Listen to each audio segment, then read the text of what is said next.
Friends, എല്ലാവർക്കും നമസ്കാരം. നിങ്ങൾ ഏവരും കാത്തിരിക്കുന്ന നയനിയുടെയും ആദർശിന്റെയും അടുത്ത ആഴ്ചയിലെ വിശേഷത്തിലേക്ക് എല്ലാ കൂട്ടുകാർക്കും സ്വാഗതം.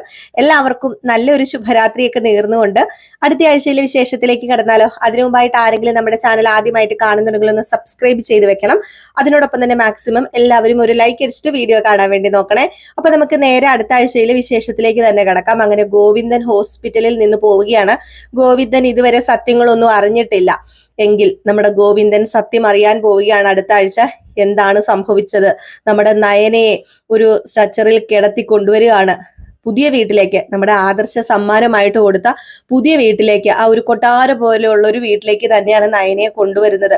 അങ്ങനെ ആ ഒരു കൊട്ടാരം പോലുള്ള വീട് നമ്മുടെ ആദർശ് കൊടുത്തത് നയനയ്ക്ക് വേണ്ടി തന്നെയാണ്. നല്ല സൗകര്യമുള്ള ഒരു വീടൊക്കെ വേണം. അപ്പൊ അതുകൊണ്ടാണ്. അപ്പൊ അതെന്തിനാണ് എടുത്തു കൊടുത്തത് എന്നൊന്നും നമ്മുടെ ഗോവിന്ദൻ അറിയില്ല.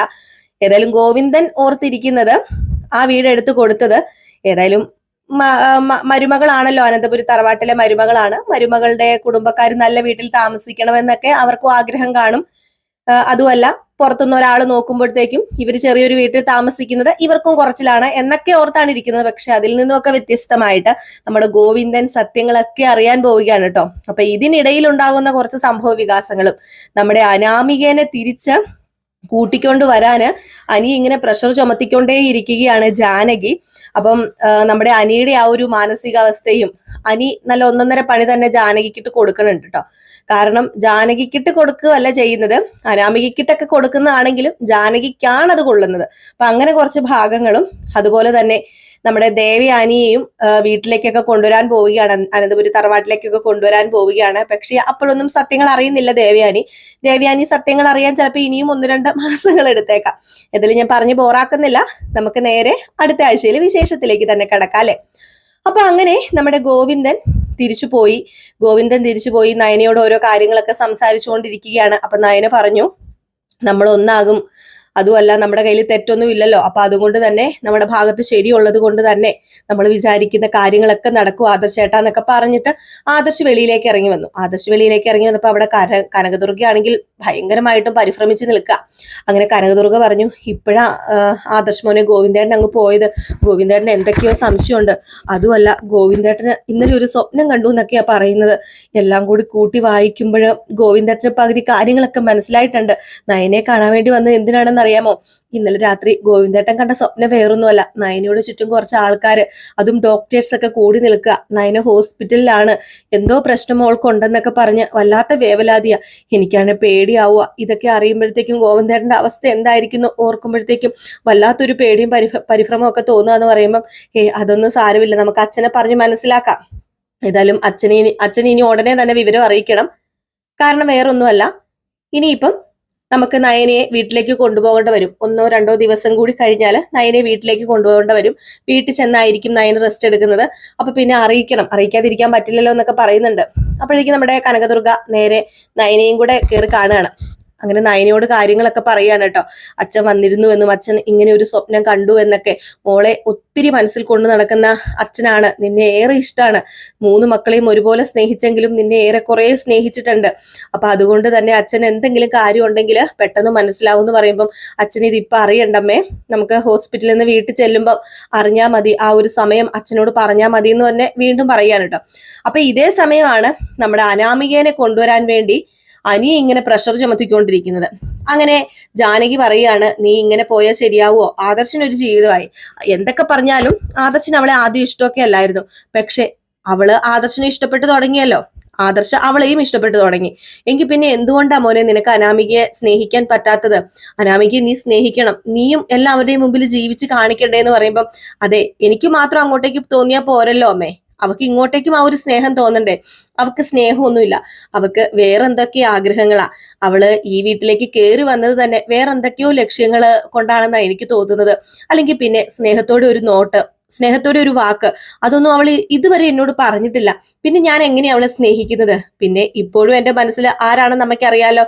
ആഹാ, നീ അതും മനസ്സിൽ വെച്ചുകൊണ്ട് നടക്കുകയാണെങ്കിലേ അതൊരിക്കലും നടക്കാൻ പോകുന്നില്ല മോനെ. അത് ഇനി ഒരിക്കലും നടക്കാനും പോകുന്നില്ല. നീ ഓർത്തോ, നിന്റെ വല്യമ്മ ഹോസ്പിറ്റലിൽ നിന്ന് വീട്ടിലേക്ക് വരും. അത് കഴിയുമ്പോ ഇവിടെ എന്താ നടക്കാൻ പോകുന്നതെന്ന് നിനക്കറിയണോ? വല്യമ്മയ്ക്ക് ഏറ്റവും ഇഷ്ടമുള്ള മരുമകളെ നീ ഇവിടെ നിന്ന് പറഞ്ഞു വിട്ടു എന്ന് പറയുമ്പം എത്രമാത്രം ആ മനസ്സ് വേദനിക്കുന്നു നിനക്കറിയാമോ? നീ വാതോരാതെ വല്യമ്മേനെ കുറിച്ചും നിന്റെ ആദർശിനെ കുറിച്ചൊക്കെ സംസാരിക്കുന്നുണ്ടല്ലോ. അല്ല, നീ കാരണം തന്നെയാ വല്യമ്മ ഇനി വേദന അനുഭവിക്കാൻ പോകുന്നത്. നീ കാരണം, നീ ഒറ്റ ഒരുത്തൻ കാരണം. വല്യമ്മയ്ക്ക് ഏറ്റവും ഇഷ്ടമുള്ള മരുമകൾ ഈ വീട്ടിൽ വേണം. അവള് വരുന്നതിന് മുമ്പ് തന്നെ, എന്റെ ഏടത്തി വരുന്നതിന് മുമ്പ് തന്നെ. അതുകൊണ്ട് നീ ദയവ് ചെയ്ത് ആ രമികനെ പോയി ഒന്ന് വിളിച്ചോണ്ട് വാന്ന് പറയുമ്പം അതിന് വെച്ച വെള്ളം അമ്മ അങ്ങ് മാറ്റി വെച്ചാൽ മതി. ഏതായാലും എന്റെ ജീവിതം ഞാൻ നോക്കിക്കോളാം. എന്റെ ജീവിതം എങ്ങനെ പോണെന്ന് ഞാൻ ചിന്തിച്ചോളാം. ഞാൻ എങ്ങനെ പോണെന്ന് ഞാനല്ലേ തീരുമാനിക്കുന്നത്.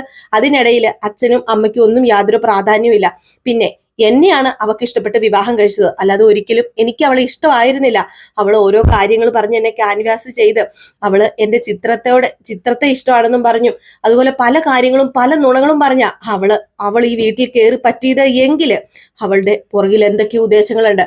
ആ ഉദ്ദേശങ്ങൾ ഞാൻ കണ്ടുപിടിക്കും. പിന്നെ അമ്മ പറയുന്നുണ്ടല്ലോ, വല്യമ്മ ഹോസ്പിറ്റലിൽ കിടക്കുന്നത് നയനേടത്തി കാരണമാണെന്ന്. അതിനു പിന്നിലും ഇവളുടെ കരങ്ങളാണോ എന്ന് എനിക്ക് ചെറിയ സംശയമുണ്ട്. സംശയമല്ല, അതൊക്കെ ഞാൻ കണ്ടുപിടിക്കും എന്ന് പറഞ്ഞിട്ട് നമ്മുടെ അനി അങ്ങ് പോകാൻ കേട്ടോ. ഇതേ സമയം അനി വിളിക്കില്ല എന്ന ഉറപ്പായതുകൊണ്ട് തന്നെ നമ്മുടെ രേവതിയും വേണുവും കൂടെ അനാമികനെ വീട്ടിലേക്ക് പറഞ്ഞു വിടുകയാണ്.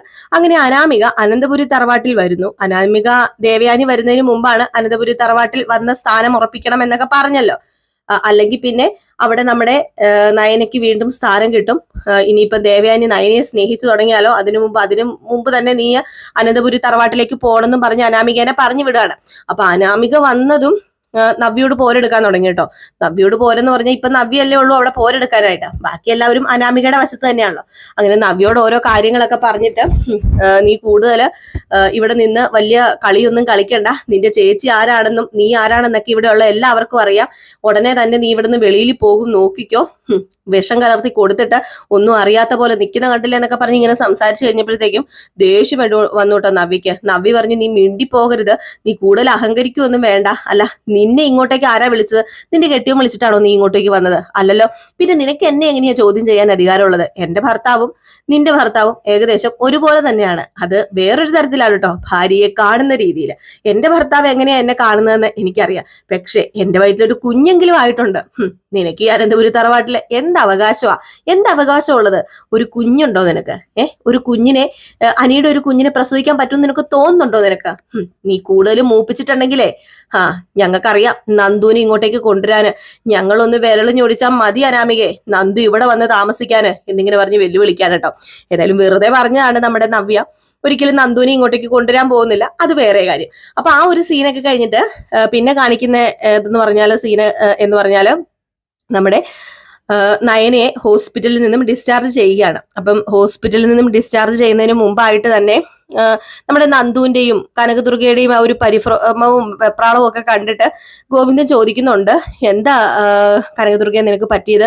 അല്ല, മോള് വരുവാന്ന് പറഞ്ഞിട്ട് നീ എന്താ ഇങ്ങനെയൊക്കെ ഒരുങ്ങുന്നത്? അവള് അപ്പൊ അതുപോലെ ഇങ്ങോട്ടേക്ക് വരുവല്ലേ ചെയ്യുന്നത്, അല്ലാതെ നിനക്ക് എന്തൊക്കെയോ ഒരു കള്ളക്കളി എനിക്ക് തോന്നുന്നുണ്ടല്ലോ എന്ന് പറഞ്ഞപ്പോഴത്തേക്കും നമ്മുടെ കനകദുർഗ കാര്യങ്ങളൊക്കെ തുറന്നു പറയാ.